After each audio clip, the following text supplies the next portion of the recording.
whatever you need to do. Okay, you are live. Hopefully this is working. Okay, here. They want to sit close near the teacher. He's not afraid from this.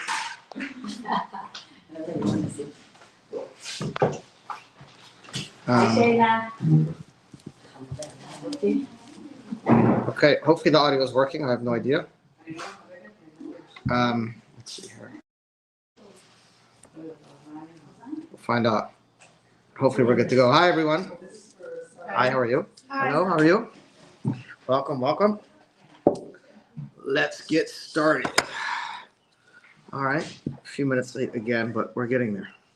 Getting closer to starting on time. Okay.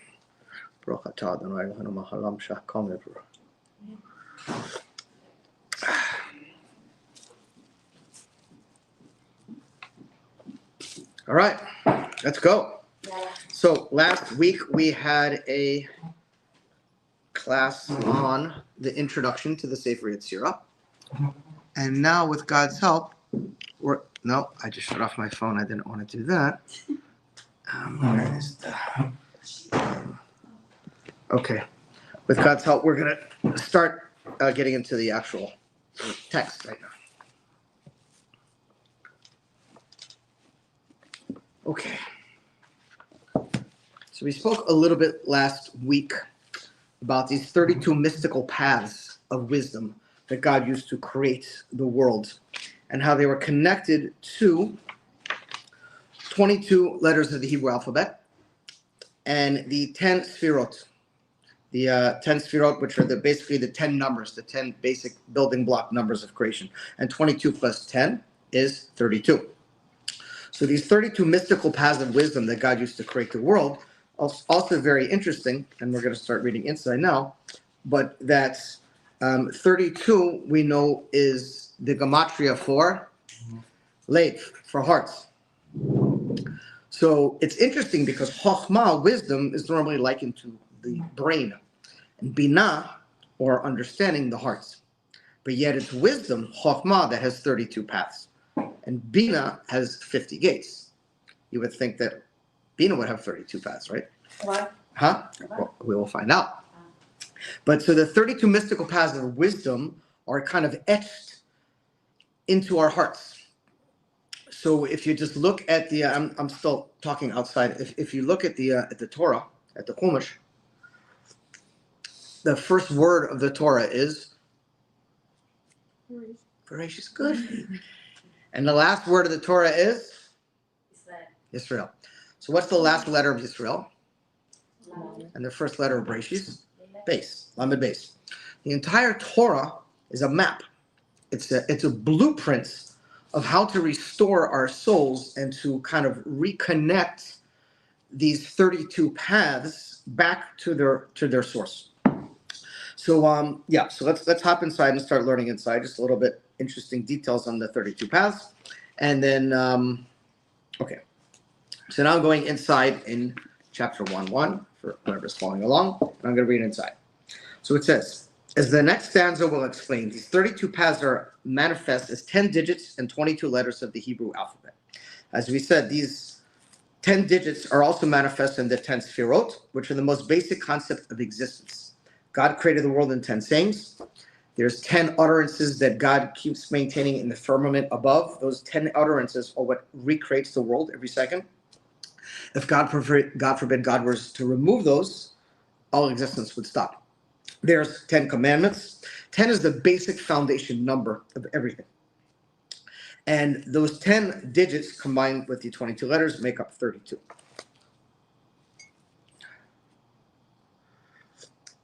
These letters and digits are the basis of the most basic ingredients of creation, which is known as quality and quantity, right? Quality is the letters. Quality basically meaning just what it means, quality, right? When you're reading something, you're learning a story, anything, it's letters that define words, that define paragraphs, so we can have a value of the worth of something, right? Quantity is measured in numbers, right? 1, 2, 3, 4, et cetera, et cetera. So quality and quantity are really what make up everything in creation. And as a matter of fact, just to apply it to our own lives, a lot of times we have this thought, like, at least I do, like we're always meant to increase in things in our lives. We're never meant to stay stagnant. We want to grow in all capacities. And so sometimes that growth could mean adding on additional things, or it could mean taking the things we're already doing and going deeper into them. If we add on new things, that is quantity, right? If we go deeper into something, that's quality. So these are the two main functions.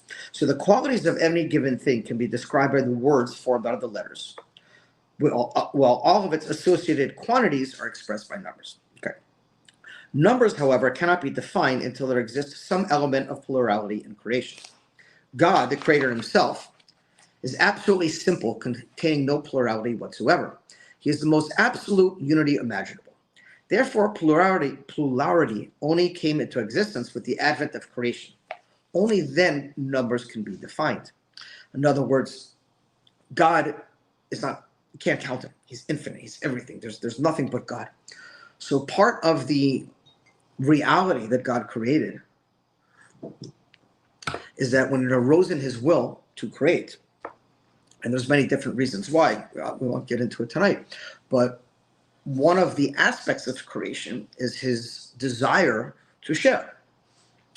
And that's when quantity comes into play, because when you're by yourself, there's no reason for any type of counting of anything else. So when he created the world, he brought in this concept, this idea of numbers, of relating to other people, to other things, so we can establish what is known as a makabel and mishpia relationship, giving and receiving.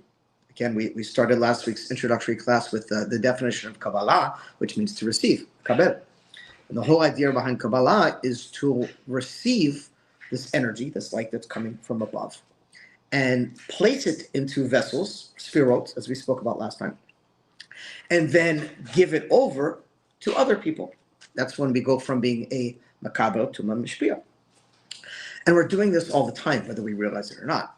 All throughout the day, in a perfect system of the way God created the world, the energy flows to all of us, and that energy remains pure and comes out of us, and we become leaders of the world. We become light upon the nations. That's what it says. The prophet Yeshayahu says, the job of the Jewish people is to be a light upon the nations. Many people hear about this saying, oh, when Mashiach comes, we're going to have, thousands of slaves. And a lot of people get hung up on this pasuk, it doesn't mean that we're going to be standing with the whip saying, wash my clothes, and, whipping. What it means is that the energy will flow properly. I heard that they're going to want to work for me. Correct. They're going to want to help. They're going to want to help. The energy is going to flow properly. And the way God sets up the world is the energy comes down into the Rosh B'nai Israel, the leader of the generation, the head, then to those closest to him, and then the Jewish people, and then the Goyim and the plants, the animals, etc. It's a pyramid of energy. So what's going to happen in its proper functioning, when we reveal our proper energy source, the nations of the world will realize that their energy comes through us, comes through God. It has to pass through us first. They're going to want to say, wow, you keep learning more Torah, you keep doing good stuff. What do you need help with? Just teach me, guide me, be with it. So it's not a matter of like a master and servant relationship. It's a matter of that we will then benefit from both ends. In fact, it says in the Gemara that the cow wants to give milk more than the calf wants to suckle. Meaning, as much as we go through life and we're all the time throughout the day makabeling, every time we go on social media to see what someone else is doing, we're makabeling. We're trying to gain some type of knowledge, information, a dopamine push, whatever it is, from whatever we're seeing. Oh, that was funny. Oh, that's what we're receiving information. But what we really want to do, and we spoke about it last class, is we really want to shine ourselves. I don't mean that in an egotistical way. Look at me. I mean, we want to get in touch with the part of ourselves that's real, that's genuine. And then it doesn't become a matter of I need to show off or I need to tell everyone who I am or what I'm doing. It becomes a natural progression of when you're real and you're original, people come to you. The energy automatically flocks, right? We're all looking for something real, something that has meaning to it. And in our own lives. So this idea of being mashpia doesn't mean that each one of us has to go out there and start proclaiming things to the world. It's really an energy source of when we get to a point in our life where we say, you know what? I'm done following others. I'm done following the latest trendsetter or whoever these influencers are on social media, whatever it is, because it's not doing anything for me. And I'm done following even my parents, meaning like we get to a point where we have to start breaking away and being our own selves. Because parents, as good as they are, we all have a yeshus, we all have an ego. And that ego tends to sometimes be a little too forceful on a child of what I want you to be based on what I think is good for you, which is fine in some capacity. But at some level in our lives, we need to have an awakening where we're like, okay, I'm coming into my own life. I'm coming into, how are you? I'm getting comfortable in my own skin, and I'm ready to start taking that journey on me trying to figure out who I am. And then I really want to share that with others. Again, not in an egotistical way, in a way of we're all unique. God gave each one of us unique abilities and talents, and we're meant to shine in our own way. The problem is we get outshined because we're looking at so many other people in the world and they seem to be so much further ahead than we are. They're so much more accomplished. And a lot of times they're not. They're just pretending they are. And they're showing the whole world, look how happy I am. And look what I'm doing. And look what I'm doing. And they're empty inside. But what it does sometimes is it makes us feel low because we're like, wow, I wish I had, 500,000 followers on YouTube. I wish I looked that way. I wish I had that car. And then we become depressed because we're always measuring ourselves against others. But it's false. Because in the end of the day, none of those people matter. Like after 120, when they put you in the box, you're the only one in that box. No one's going in there with you. In other words, it's really about me, not in a selfish way, in a way of who am I, why am I here, and how can I embrace who I am with my good qualities and my not so good qualities, and be comfortable enough to be me, and then be me, not just in my own world, but towards others. So this, when we talk about Makabel and Mishpi, it doesn't necessarily mean I have to be a teacher, I have to be a rabbi, I have to be, it just means I need to be myself and share myself with others in my authentic place. What is blocking us from being Makabel from Hashem? Ourselves. It's what we talked about on Shabbat. When the energy is coming in, what happens is in a blink, first of all, these things are happening rapid fire. There's tens and hundreds of millions of neurons firing in our brain so quickly we can't even fathom. People are like amazed, and it is amazing, like ChatGPT, right? You could say write me an essay on, the scientific, and in 1 second it's there. Like, that's amazing. They're just copying what really exists inside us. I hate it. Never been on ChatGPT. I hate it. Awesome. Everything's It's causing us not to do anything anymore. Who needs human being? Right. So we are. That energy is copying what's happening inside of us. There's in the sphere of Keter, like we spoke about last time, it's clear energy. And we'll make a chart next time for everyone with the different sphere just so you can reference it. So Keter is the crown. That's where the energy is clear. According to Kabbalah, the color of Keter is clear. There's no color. The first time there's color in the Sfirot is Chokhmah is silver, Bina is gold. Interesting enough, Chokhmah is higher than Bina, but gold is more valuable than silver. And so just briefly to touch on that, the energy that's silver that's going to Chokhmah means that God has already put a particular energy in the energy he's giving you that is meant for you, right? It's a message that God is trying to give to you. It's not a universal, not everyone gets the same energy. And its source above it is. But according to Hasidus and Kabbalah, the different spherotes, you have the sphere of Chesed, for example, which is kindness. When the light goes into the vessel, the example is given is here's a perfect example. Here is a blue glass. The water looks blue. It's not blue. It's clear. The blue is because of the glass that makes it look blue. The same thing that God gives us the energy. When it goes into the sphera, it takes on the kindness aspect, the severity aspect. It takes on the form of what it is. But the light, the energy is clear. But before that light enters into the vessel, it already starts shifting and preparing itself to go into that different colored vessel. Meaning that when God is sending energy into each one of us, he's already set up that energy that's particular for us. Everyone gets a different amount of energy, different type of energy, and for different purposes. The challenge is when God is sending us that energy, and that soft, gentle voice inside of us is guiding us. And before it has a chance to go anywhere, a giant fear jumps out and says, "Oh, you're not good enough. It'll never work. It's not going to happen. Forget it." That's it. Energy's been captured. The forces of Klippa have taken that energy and deprived you of who you really are. And next thing you know, we find ourselves, interesting enough, usually the people who do the least amount of things are the most tired. The people who are the busiest operate on less sleep. They're highly more functional. They're not people who are all the time, "I'm tired, I'm tired. What'd you do today?" "Oh, nothing. What are you so tired about?" Because this is what happens when we're not utilizing the energy that's coming into us. The negative energy, the forces of Klippa are taking it, and then they use that same energy to put you in prison. You're no good. You're lazy. It's not going to work. We try something that doesn't work. The voice says, "You see, I told you it wasn't going to work," and we just go into a loop, and that's when we get disconnected because it hasn't flown in a proper way, right? We talked about flow the last time. Okay, so the first elements of plurality in creation involve the 10 sefirot. Therefore, it's the sefirot that define the numbers, and therefore the concept of quantity in general, right? There was no such thing as numbers until God created the 10 sefirot. That's so crazy to think about. Right. It's even a concept of numbers. Now everything. Right. Knows numbers. Every computer program is based on numbers, codes of numbers. God created that. It's interesting because also with time, when we realize that God creates, God's not physical or spiritual. Spiritual and physical are creations. God is above it. So anything that's spiritual, anything that's physical, time, none of that stuff exists. That's all part of the creation. What happens is we get trapped in it and we start feeling like that is our reality, but our reality is much, much deeper, much higher.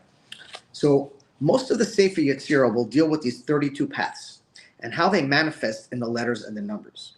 The 32 paths, however, will not be mentioned again. This is the only time in the whole Sefer Yetzirah it mentions 32 paths. But throughout the Sefer Yetzirah, it's going to talk about the 22 Hebrew letters, the 10 different numbers of the Sefirot, and we're going to use them in different configurations. But this is the only time it actually mentions that number 32. So according to the Kabbalists, these 32 paths of wisdom that we're talking about are alluded to in the Torah by the 32 times God's name Elohim appears in the account of creation in the first chapter of the Torah. Right, I'm not going to go through all of them, but the first one, in the beginning, this is Keter. The Spirit of God hovered. This is Hey. God said Chokmah. Every time that God's mentioning one aspect of creation, he mentions it 32 times in the first book of the Torah. It's connected to a different sphere. Every little thing is so precise. And Can you repeat that? Sure. It's his name is mentioned 32 times? The 32 times the name Elohim is mentioned. Okay. Elohim is God's name that he uses to conceal himself in the nature. So what's called as the tetragrammaton, which is the highest name of God, is Havaya. That's the Yud Hey and the Vav Hey. That energy was too powerful to bring into the world. The world wouldn't be able to contain it. It would be like the sun without an ozone layer protecting the earth. Everything would melt apart. It would just be too intense. So he had to hide himself into the name Elohim, which is, in Hebrew, it's the same gematria of Hateva, which is the nature, meaning that this is God's name that he hid in creation through. So in the beginning of Bereshit, God is basically saying, here's how I created the world, and there was a sun, and there was a moon, and the lights, and all these different things. And it sounds like, okay, any kid in Hebrew school learns this story. It doesn't mean anything. Every word, every time he mentions one of those things, it's connected to a different energy of the Sefirot and the Hebrew letters. So according to the order, but the first Elohim is what is? But it's not in order. It goes, yeah, Keter, Hey, Chochmah, Beit, Vav, Zayin, Bina, Aleph, Het. It's all mixed up. So, but out of those 32 utterances are the 22 Hebrew letters and the 10 numbers of the Sefirot. So he's letting us know, and Kabbalah is a lot of the code. It's the secrets. It's the behind the matrix. We talked about. We'll have to watch that one time. I'm going to after the vacation. Yeah. So it's the energy that's behind the scenes. And God is, when you study Kabbalah, it's fascinating because you realize these aren't just stories, like, oh, look how nice God made the sun and the moon and the earth, blah, blah, blah. What's going on is he's taking this deep, deep Kabbalistic energy and bringing it into the world as it manifests itself. Okay, so it says, in this account, the expression God saw, I'm saying, when it says God said, it appears 10 times in the account of creation where it says God said. These 10 sayings are the 10 sayings that God created the world with. It says 10 times God said in the book of Bereshit. These 10 sayings also parallel the 10 Sefirot. This is the beginning of God bringing numbers into reality. Creation, counting. There's one star, one sun, one moon, multiple stars, whatever the case may be. The first thing, as he said to be in the verse, in the beginning God created the heaven and earth. Even though God said does not appear here, it is implied that this is God speaking in the creation. The other 22 times that God's name appear in this account then parallel the 22 letters of the alphabet. 3 times in which the expression God made parallel the 3 mothers. We're going to talk about those in a second. The 7 repetitions of God saw parallel the 7 doubles. And the remaining 12 names parallel the 12 elementals. What does that mean? I need a notebook.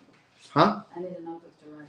I know. Really, no, this is serious. I know. I So brought one, but I'm like scared. let me just, without getting into too much. I'm going to write. No, I need to. So let's see where it says over here.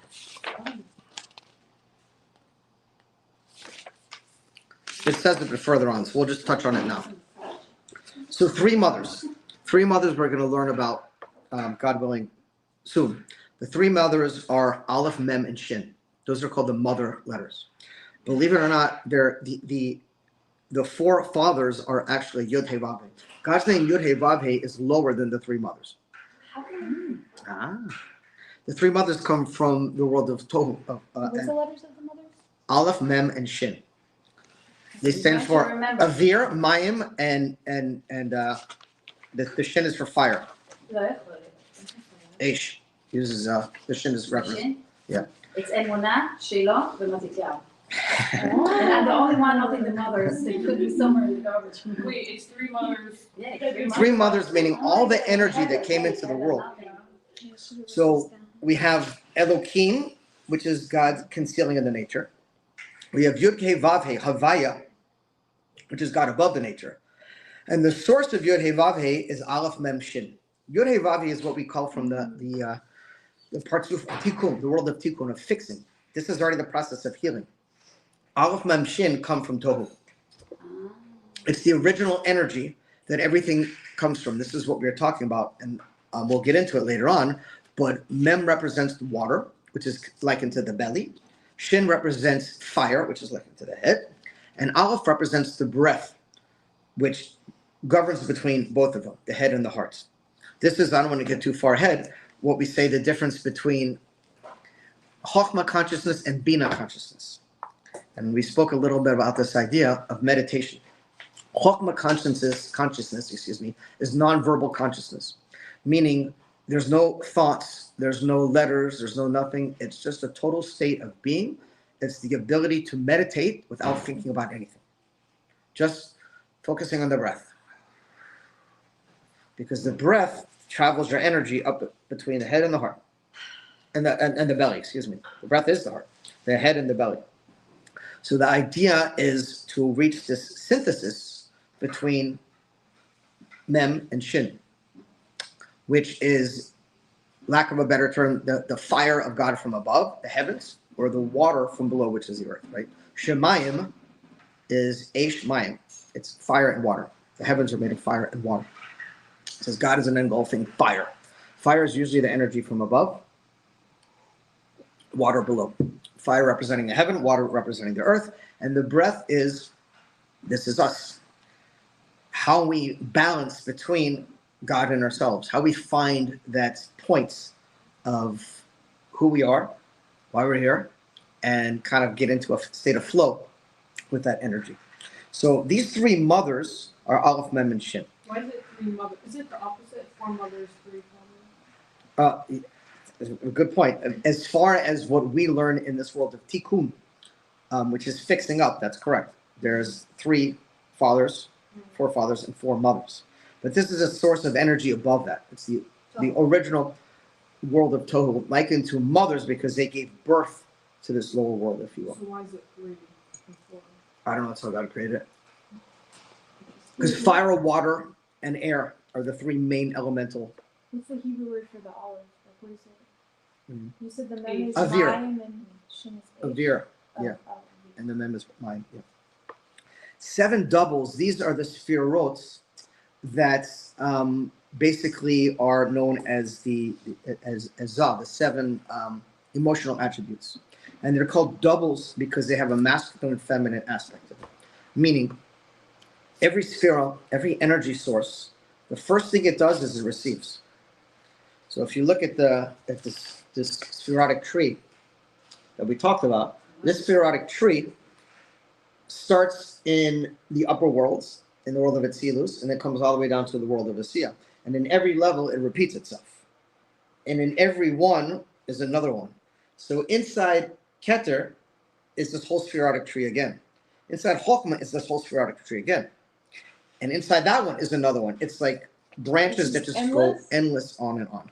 But the main ones that make up this energy. So what happens is when Chokhmah takes this energy and passes over Keter to Chokhmah, at that point Chokhmah is makabel, it's receiving. That's the feminine or inner aspect of it. But then it's got to give that light over to Bina. And that's when it becomes a giver. And it becomes the mashpia aspect, or the masculine, which is the chitzoni, the external aspect. And now that energy just goes through this pattern of receiving and giving, receiving and giving. That's why they're called doubles. When it's giving, is it giving like both? Like when Keter gives to Chachma, what does it mean give? Like gives it a part Gives of the itself? energy. Yeah, yeah, So good question. Does Chachma give to Bina, Keter, and Chachma? Very Or good. do they Yes, just kind yes. of- okay. But In then fact, does the Chachma highest doesn't get- keter of Atzilus is connected to the lowest Asiya of Malchus of Asiya. All the energy comes all the way down to the lowest. Like our Rebbes, there's 7 Rebbes. Every one of our Rebbes has the aspect of the previous Rebbe inside of him. Right. But he has the defining part that's mostly him. So the energy of Chokhmah is going to be mostly Chokhmah. The energy of Malchus has everyone above it. But as it gets lower, it gets more diminished from above, and the lower one has a more prominent role, if that makes sense. Got you, yeah. So the 7 doubles are mostly what we call the emotional attributes. Those are the ones that are really giving and receiving, doubled because they have both aspects to it. And the 12 elementals, these are the diagonal lines. The diagonal lines actually create the boundaries of the universe, of the physical reality. Even this physical reality that we don't see in the upper worlds, the entire universe has boundaries to it. It looks like it's infinite, but there's a framework. And those 12 diagonals are, they say those are the 12 tribes of the Jewish people, that we actually define the framework of reality. I love this stuff. It's like so like mind-boggling because there's nothing else that talks about these things. I don't understand it. What don't you understand? The Alachsonim Uh-huh. they are the tribes. Mhm. What happening in the energy? Is something going through them? Like, We are emissaries of God. So we are the Alachsonim that getting the energy from the Sphirot to bring it to the From world, God, to create from it. God, and From God. connecting everything. We are like the mamutza between God and creation. Wow. Yeah, that's heavy being a Jew. That's what it means. We'll be a light unto the nations. The problem is the Klippa has convinced us, and look at Israel. I don't call it Israel, called Medina Israel, the state of Israel. The Klippa has convinced us that we're bad, that we're not good, and that we're on the bottom. That it's your fault. Like, they make a moral equivalency between Israel and Hamas, that they're like murdering and torturing and raping innocent women and children, and we're defending ourselves, and it's like an equal type of relation. How sick is that? And they believe it. We have been convinced that we're on the bottom. You know the story of it's in the Gemara. I forgot who it was. A big rabbi that passed and went above, and he said everything is upside down over here. He said no, everything's right side up. This world, it's upside down. So we've been hammered down throughout generation after generation, from Holocaust, pogroms, inquisitions, to become very, very low. But the reality of it is we're so much bigger than we could possibly imagine, even in our own realities.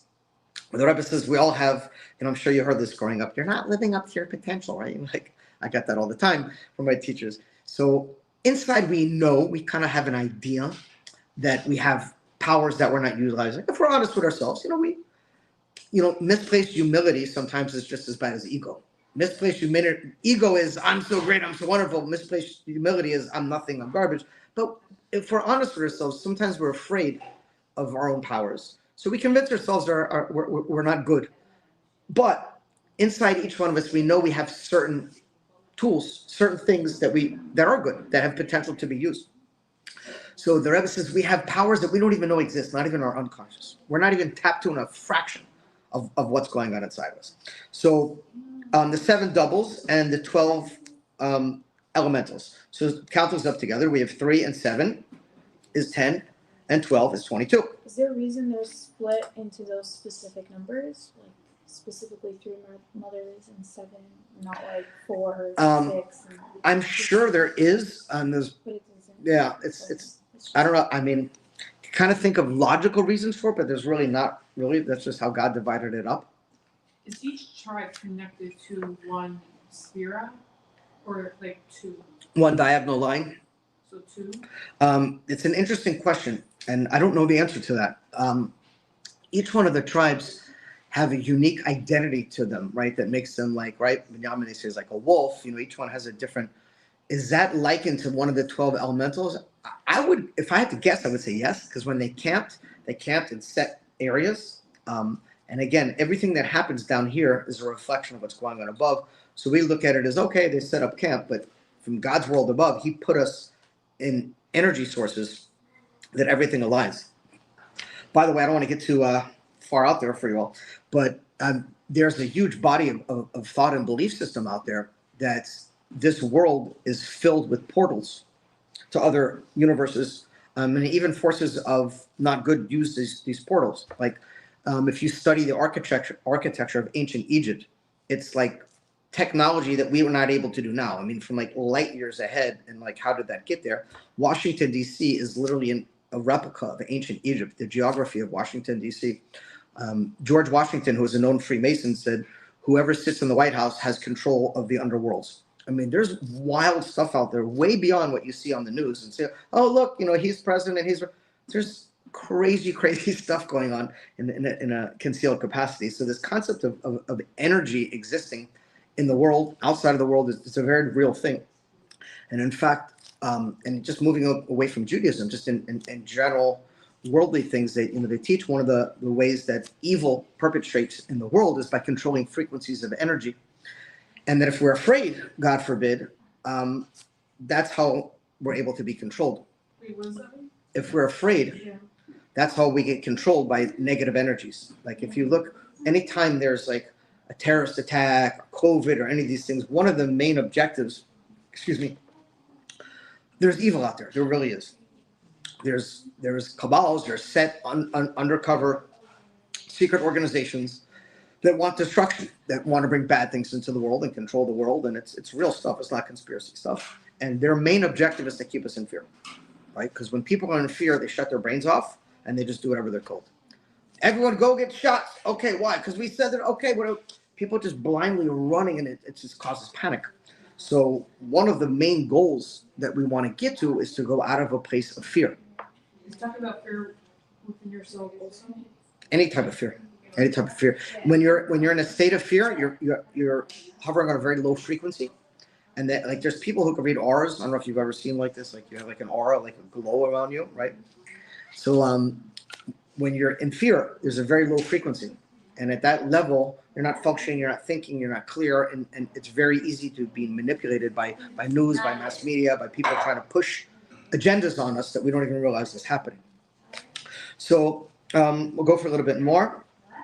So it says, in general, none of the names of God refer to the Creator himself.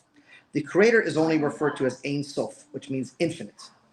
The names we use in the Torah merely relate to various ways in which God manifests himself in creation.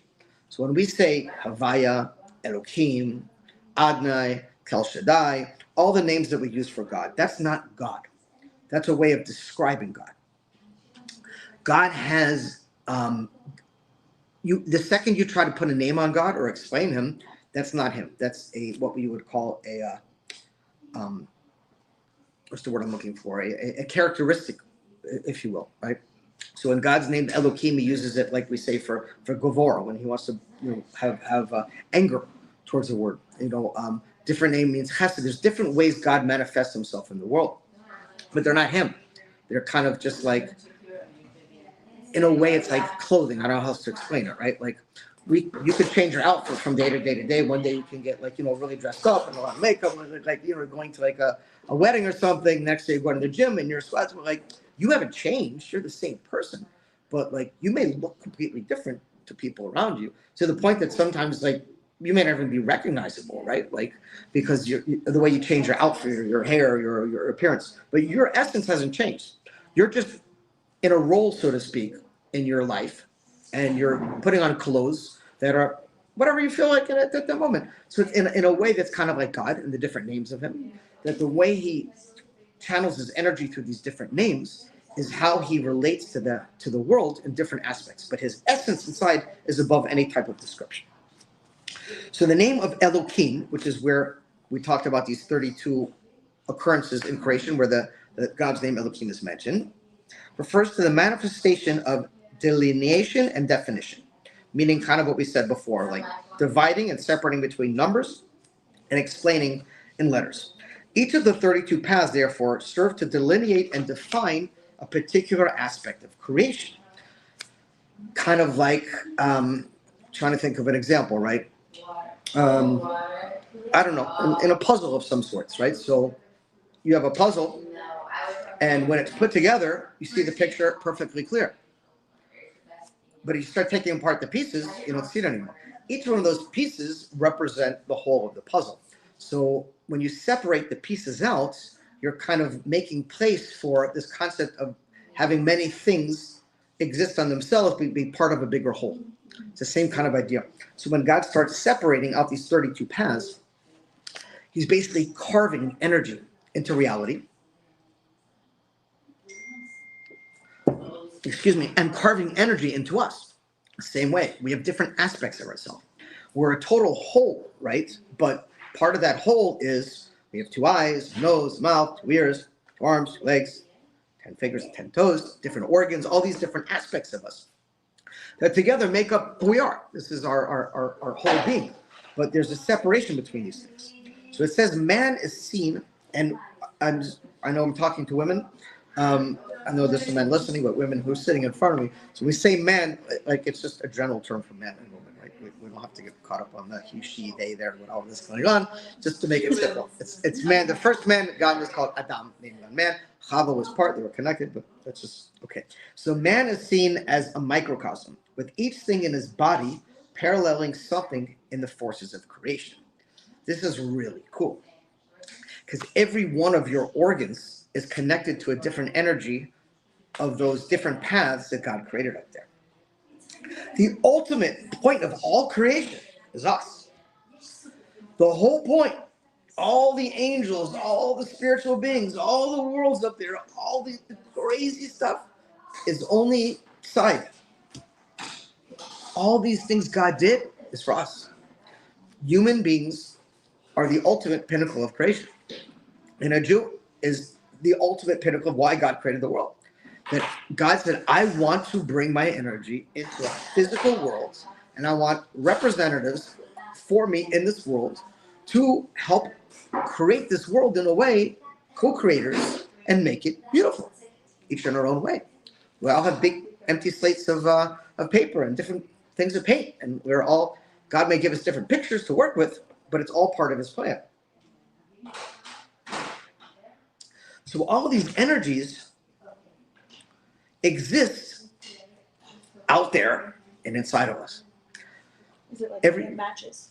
Yeah, it's wild. It's wild. But every single part of what's going on inside of us is part of a bigger aspect of creation. So therefore it says like this. For example, the 6 days of creation have parallels in our 2 arms, our two legs, our body, and our reproductive organ. Chesed is the right arm. This is the first day. Gevurah is the left arm. That's the second day. Tiferet is the body. It's the third day. Netzach is the fourth day, the right leg. Hod is the fifth day, the left leg. And Yisod is the reproductive organ for both man and woman. So just to give you a little glimpse into what we're talking about here, every 6 days of creation correspond to one aspect of our body.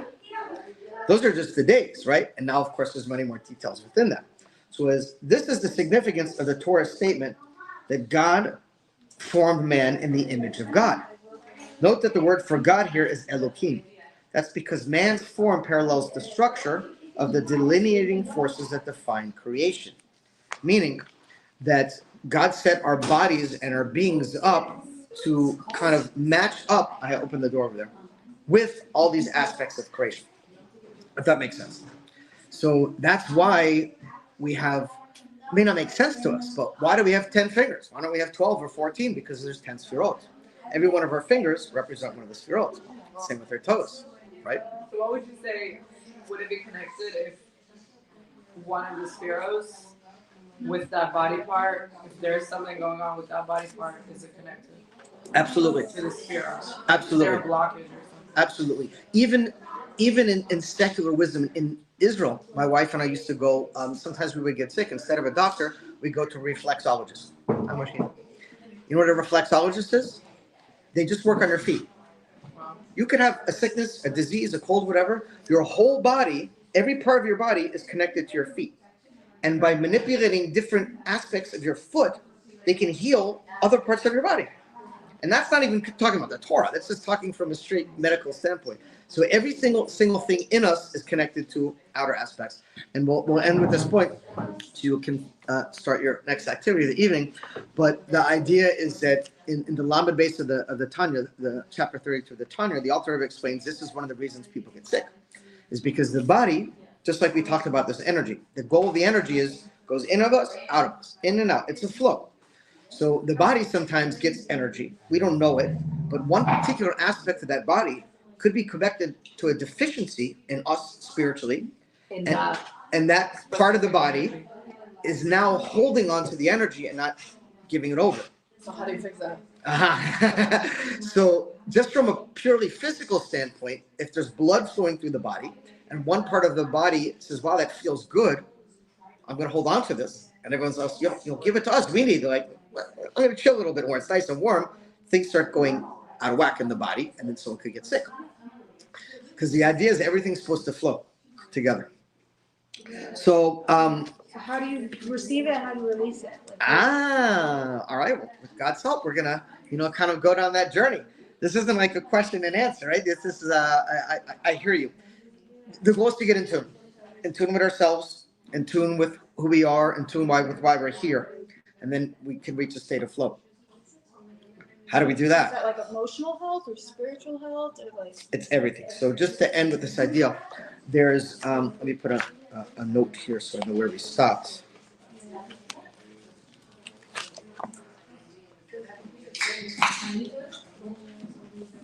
So just to give you an idea, there's 5 aspects of our soul. We have the nefesh, ruach, neshama, chaya, and yechida. The nefesh is connected to our physical health, body, health, whatever the case may be. Ruach is our emotional health.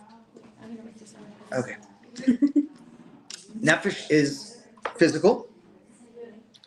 Ruach is spiritual, it's the emotions. Neshama is the brain, it's intellectual. Chaya is spiritual, the I guess the esoteric or godly part of our soul.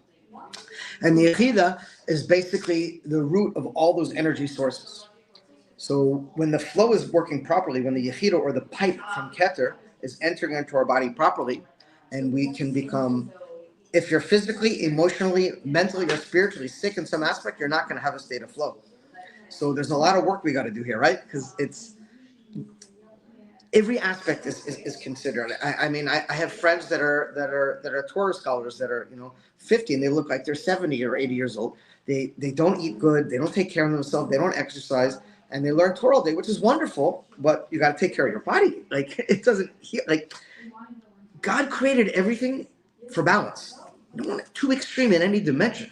We want to be physically healthy, emotionally healthy, mentally healthy, spiritually healthy, and then we can flow.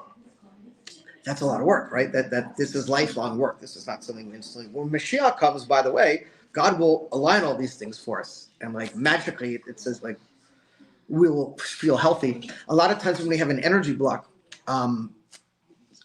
emotionally, spiritually, whatever, you're stuck. Something's stuck in your life, right? And you can work through that and get through it. It's a release, right? It's like, you figure out a problem. You couldn't figure something out. You're like breaking your house and like, oh, now I know what to do. Like, what is that feeling of that? It's like a mental orgasm. Like, it's because energy was trapped. It was blocked. And once that energy gets released, it's a healing. So our goal is to reach a state of healing where we can let this energy come in and flow out. Thank you, everyone. We're going to be out of town next week, so we're not going to have a class next week. But when we get back 2 weeks from now, we will see you then. Awesome. Thank you so much. My pleasure. Thank you for joining.